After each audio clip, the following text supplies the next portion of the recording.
I never imagined that one foolish impulse, one childish idea to surprise my son would nearly end my life. The moment I heard the words slipping from his lips, my chest tightened, the air in my lungs turned to ice, and my world collapsed in a single heartbeat. My name is Isabella Torres. I am 64 years old, a retired school teacher from a small coastal town in California. I have lived most of my life in quiet dignity, grading papers late into the night, saving every penny to raise my only child after his father's death at sea. My life has been ordinary, humble, full of sacrifices nobody ever applauded. But nothing in those decades prepared me for the horror that unfolded inside a parked silver sedan on an otherwise peaceful afternoon. That day had begun with something so simple. I baked empanadas, Miguel's favorite since childhood, the recipe his father once loved too. I wanted to remind him of home, to make him smile, to bring warmth into his long workday. Driving into the city, I spotted his car tucked in the far corner of the lot. An idea, silly, sweet, almost girlish, slipped into my mind. Hide in the back seat, wait until he finishes work, and surprise him with the smell of baked love. It felt harmless, even fun. I checked the doors, unlocked. Without thinking, I slipped inside and crouched behind the passenger seat, clutching the warm paper bag to my chest. My heart pounded with excitement like I was preparing for a game of hide and seek. I told myself he would laugh, hug me, and for a moment forget the weight of adulthood. The minutes stretched, each tick of my watch sounding louder than the last. Then footsteps, keys. The driver's door opened and Miguel slid in. Relief flooded me. I was ready to leap forward with my surprise. But before I moved, another door shut with a sharp click. A woman's perfume, sharp and sweet, filled the car. Sophia, my daughter-in-law. I smiled in the dark. How nice, I thought, they're leaving work together. But that smile froze when her voice, cold and calculating, sliced through the air. Are you sure no one will suspect anything when it happens? My blood chilled. Miguel's voice followed, steady, deliberate, like a man discussing the weather, not life and death. We've gone over it. The plan is perfect. No one questions an accident. An old woman, steep stairs a fall. Everyone will believe it. For a moment, I thought I had misheard. My ears rang. My pulse thundered in my throat. But then Sophia pressed on her tone, almost eager. Once she's gone, we sell the house. $200,000 easy, plus her savings, plus the insurance. The bag of empanadas slipped from my arms onto the floor with a dull thud. I prayed they wouldn't hear. I covered my mouth to smother the scream clawing up my throat. My son, my only son. The boy I had carried through fevers, schoolyard bullies, endless nights of homework. The child I had given every piece of my soul to protect was calmly planning my death. I pressed myself into the shadows of that back seat, trembling so violently the car seemed to shake with me. And in that instant, Isabella Torres, the trusting mother, died silently, replaced by a woman who knew she was living with predators wearing her family's faces. I sat frozen in that car long after their voices faded, long after the doors slammed and their footsteps disappeared into the hum of the parking lot. My body trembled, but my mind raced backward, back to the years that had built the very boy who now plotted my death. Sometimes memories rise like ghosts, uninvited, cruel reminders that the past can hurt more than the present. Miguel was only 8 when death first knocked on our door. His father, Antonio, went out on the fishing boat one bright morning and never came back. A storm swallowed him whole, leaving me with nothing but a folded flag, a debt-ridden house by the sea, and a child with wide, terrified eyes. That day, I promised myself Miguel would never feel abandoned again. I would be both father and mother, protector, provider, everything. From then on, my life was a battlefield of survival. I rose before dawn to tutor neighborhood children, my voice hoarse from teaching long hours at school. In the afternoons, I sold baskets of fruit at the market, smiling through aching feet and blistered hands. At night, when the town slept, I bent over a sewing machine in a dimly lit kitchen, patching jeans and hemming skirts until my eyes blurred. Every dollar mattered. Every coin I tucked away had a name Miguel's future. I remember the cold weight of my wedding ring in my palm the day I sold it.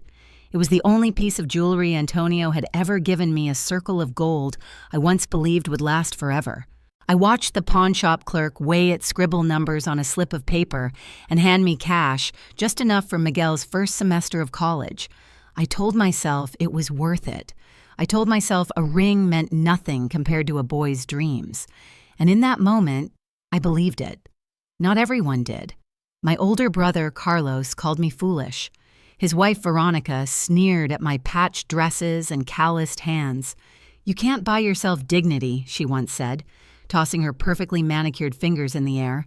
When I asked them for help, just a small loan to cover Miguel's textbooks, they turned me away. Carlos told me I was clinging to fantasies that my son should get a job and forget college. Those words cut deeper than any blade, but I refused to let their contempt define us. Through it all, one person never wavered, Lucia, my childhood friend, my neighbor, my sister, in everything but blood.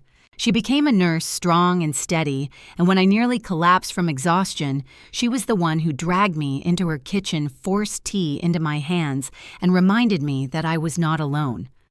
"You're tougher than the sea itself, Isa," she would whisper, "and you'll see him graduate. You'll see him make it." Her faith was my lifeline, and Miguel did make it. He wore the black gown, accepted the diploma, and looked out into the crowd where I sat weeping with pride. I thought all those years of sacrifice had finally bloomed into something pure, something unshakable. How bitter it feels now realizing those sacrifices became the very foundation for betrayal. Every late night, every dollar saved, every drop of sweat had paved the road to the moment in that car when the boy I gave everything to whispered how to end my life. The night after I overheard their plot, I couldn't close my eyes. Every time I blinked, I saw Miguel's face in that graduation gown, smiling as if the world belonged to him. And then I heard his voice, cold and sharp, planning how I would accidentally fall to my death.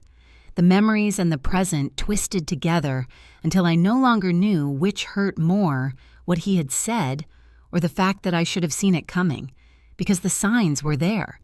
They had been there for months, whispering at the edges of my mind, and I, foolish mother, had brushed them aside. Miguel and Sophia had begun asking strange questions. At first, they were disguised as casual curiosity.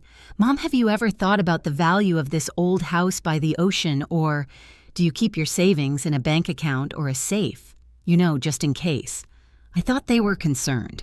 I wanted to believe they cared. Now I know they were probing, calculating, circling like vultures above a body not yet cold. Even the insurance. How could I have missed it? One Sunday dinner, Sophia leaned across the table, her manicured fingers tapping against her wine glass. "At your age, Isabella, it's important to make sure your life insurance is up to date. God forbid something unexpected happens." She smiled, but her eyes were flat predatory. I laughed it off then, telling her I had everything in order. I never realized I had just confirmed for her how much I was worth dead. It wasn't only them. Carlos and Veronica, my own flesh and blood, had begun circling as well. My brother, once proud and self-sufficient, had lost his job months ago, though he never admitted it to me. Veronica's tongue was sharper than ever, laced with resentment. I should have recognized the way they stared at my house, at the ocean view, as if it belonged to them already. The confirmation came from an unexpected source, Gabriel, their son, only 19, quiet and awkward, a boy who never looked me in the eye for long. One afternoon he appeared at my door, his hands trembling, his voice caught between fear and shame. "Tia," he whispered, still calling me aunt like he had since childhood, "I think something's wrong. I heard Mom and Dad talking about you, about money, about when you're gone." His eyes darted to the floor as if afraid the words themselves would betray him. I pressed him for details, but he shook his head, pale and sweating. They stopped when they saw me, but I swear, Tia, it didn't sound right. It sounded dangerous. I felt the walls of my world closing in. My son, my daughter-in-law, my brother, my sister-in-law, all of them circling me, all of them seeing me not as a mother, not as a sister, not as a human being, but as a ledger, assets to be cashed, a house, to be sold, a policy, to be claimed. That night, as the waves crashed against the rocks outside my window, I realized the truth that tore through my chest like lightning. I was no longer family. I was prey. That night, after Gabriel's trembling confession, I sat in the darkness of my bedroom, listening to the waves pound against the cliffs. Each crash echoed like a countdown. I knew then what my family had become. They weren't simply greedy. They weren't simply selfish. They were dangerous, and I was running out of time. I pressed my palms together, whispering prayers into the emptiness, but no answer came. Only one thought grew louder, steadier, until it drowned out everything else.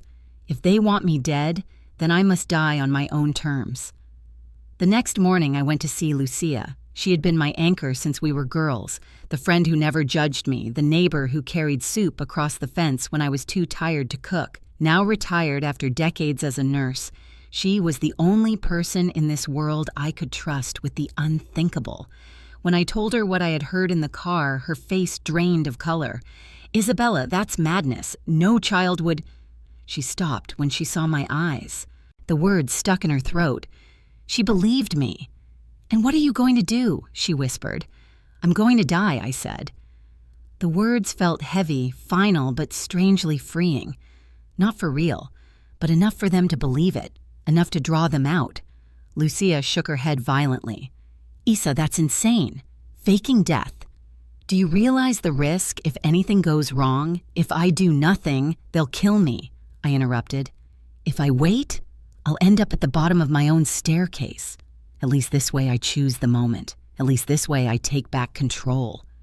She stared at me for a long time, her hands gripping mine.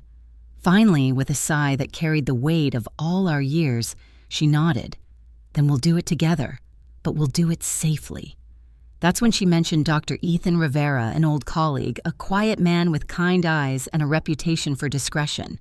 "He owes me favors," she explained. "He can help with the paperwork. If we make this look like a heart attack, no one will question it." And so the plan began. Pills that would slow my heartbeat until it was barely detectable. A staged collapse. An emergency call. Lucia's trembling voice guiding the paramedics to pronounce me gone. Ethan preparing a certificate legitimizing my death on paper. The details terrified me. Every step was a potential grave. But what choice did I have? To sit in this house waiting for the creak on the stairs, the push on my back, the silence after the fall? No. I refused. That evening, as the sun bled into the horizon and painted the sea crimson, I stood at the window and whispered to my reflection, "You will die once, Isabella, and when you rise again, you will not be the prey. You will be the hunter." For the first time in weeks, I felt something I had forgotten existed power. When the paramedics carried me out on the stretcher, my body limp, my pulse deliberately slowed to a whisper, I saw the neighbors gathering on the sidewalk. Their faces were masks of pity, their whispers drifting like smoke. Poor Isabella. Such a kind woman. I wanted to scream that I was still here, still alive, but my lips remained sealed, my role complete. By the time Dr. Rivera signed the paper, declaring my heart had given out, Isabella Torres was officially dead. I did not go to the morgue. I did not go to the grave. I went instead to Lucia's basement, where the air was cool and the curtains drawn tight. A small monitor flickered in the corner, connected to cameras Lucia had planted in my seaside home. From that dark cellar, I watched my family gather like hyenas circling fresh carrion. They didn't wait long. The very next morning, Miguel arrived with Sofia at his side, Carlos and Veronica trailing behind. No black clothes, no flowers, no silence of mourning. Their laughter filled the kitchen where I had once cooked every meal with love. Sofia was the first to speak, her voice sharp, triumphant. Finally, we're rid of the old woman clinging to everything. She kicked off her heels and strutted through my living room as if she had already claimed it. Carlos went straight to the shelf where family photos lined the wall. He picked one up, our last Christmas together, all of us smiling in front of the tree. Without hesitation, he tossed it into the trash bin. "No point keeping relics," he muttered. My chest tightened. My breath caught.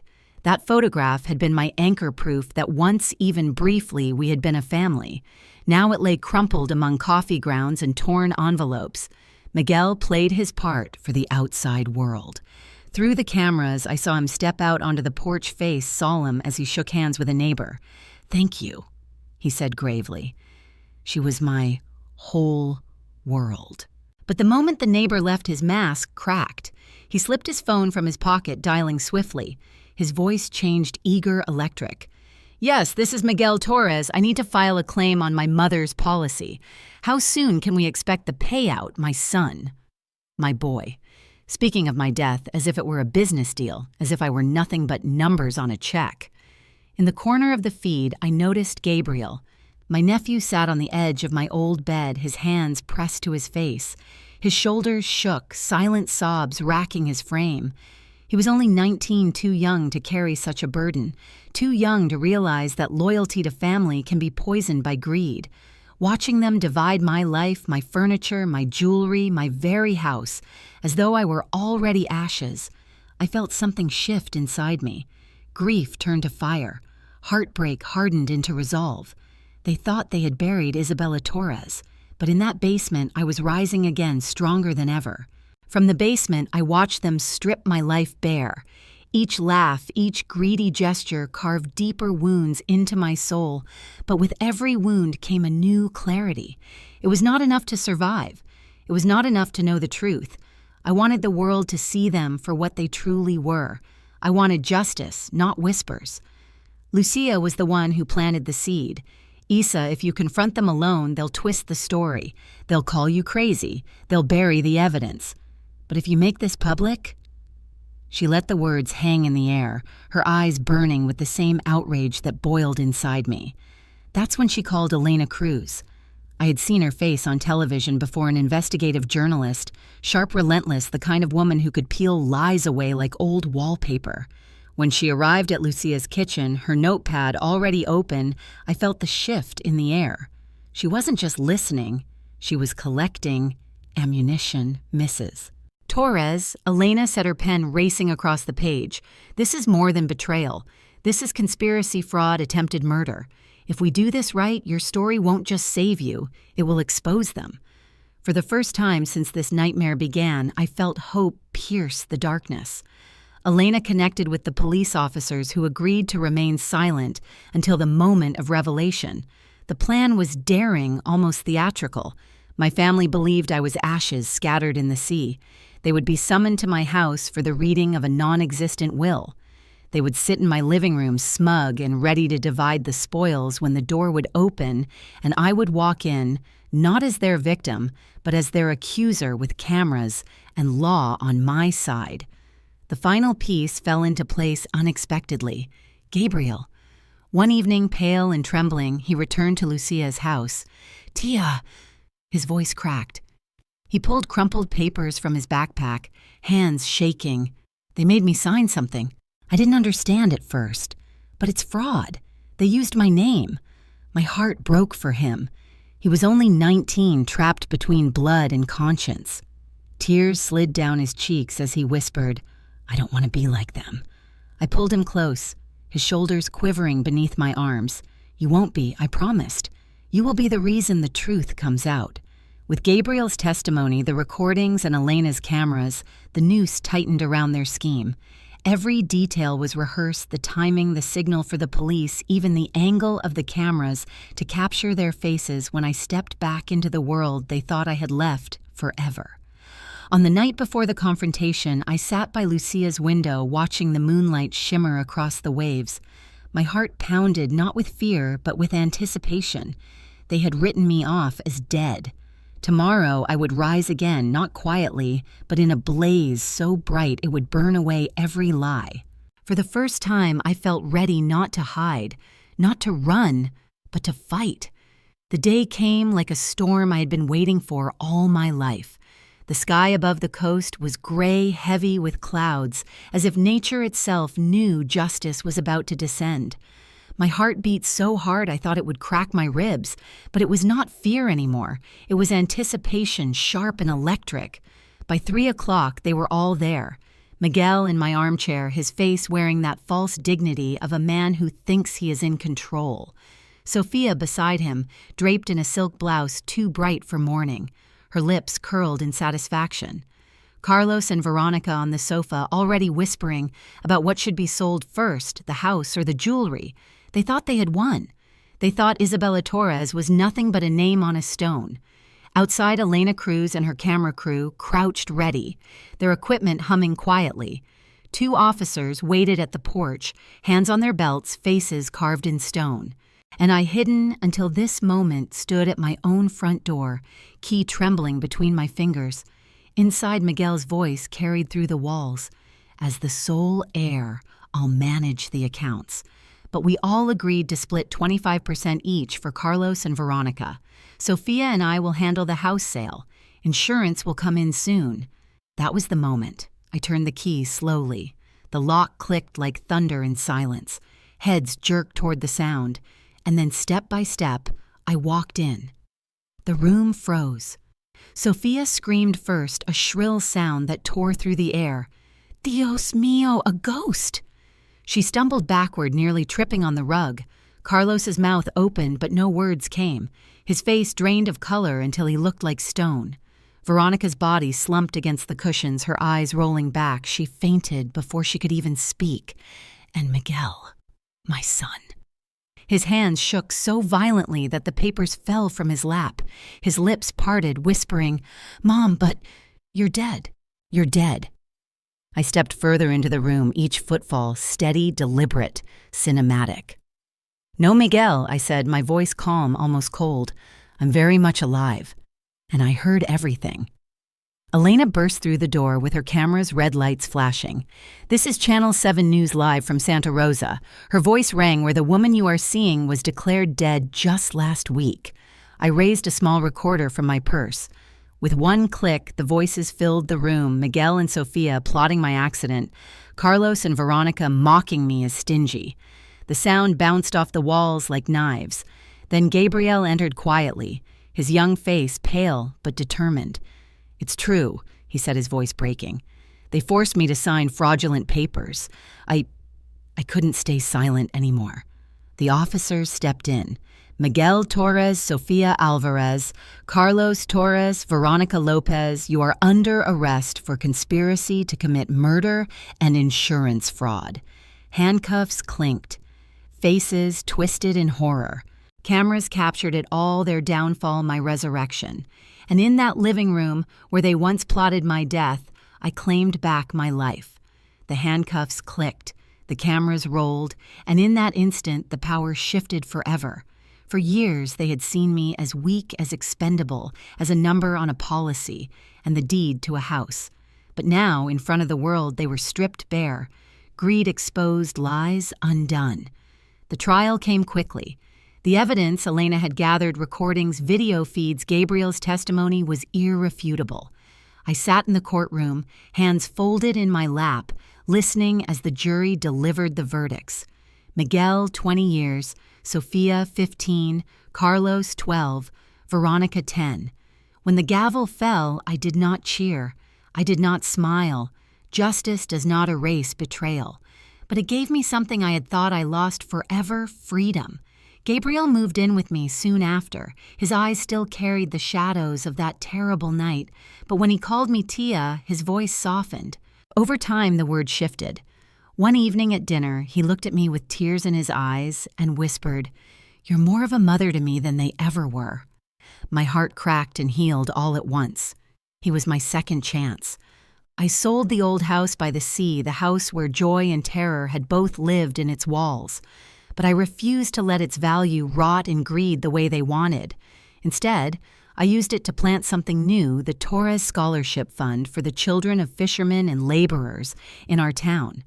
Children who, like Miguel, once was needed, a door opened. Children who, unlike Miguel, I hoped would never forget the hands that lifted them.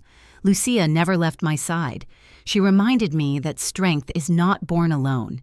It is built in the arms of those who stand with us when everyone else turns away. And Elena, she turned my pain into truth for the world to see, reminding me that sometimes the most powerful justice is the kind that cannot be hidden. We formed something unexpected, the three of us plus Gabriel, a family not tied by blood but by choice, by loyalty, by love. A family forged in fire, tempered in betrayal, reborn in hope. Months later, I stood again at the shoreline, the waves reaching for my ankles, the salt air biting my lips. The same ocean that had stolen my husband decades ago now stood witness to the woman I had become. I thought of the Isabella who had crouched in the back seat of a car, trembling as she overheard her death sentence. That woman had died. The woman standing here was new. Scarred, yes, but alive. Truly alive. I had to die once I whispered to the wind to finally live. The waves answered in their endless rhythm, carrying my words out into the horizon. For the first time in years, I felt no fear of what tomorrow might bring, because I knew that tomorrow belonged to me, and I, Isabella Torres, had been reborn. What do you feel after hearing Isabella's story? Anger, sadness, or maybe hope? I'd love to know your thoughts. So share your feelings in the comments below and tell me, where in the world are you watching from? It's always amazing to see this community grow across so many places.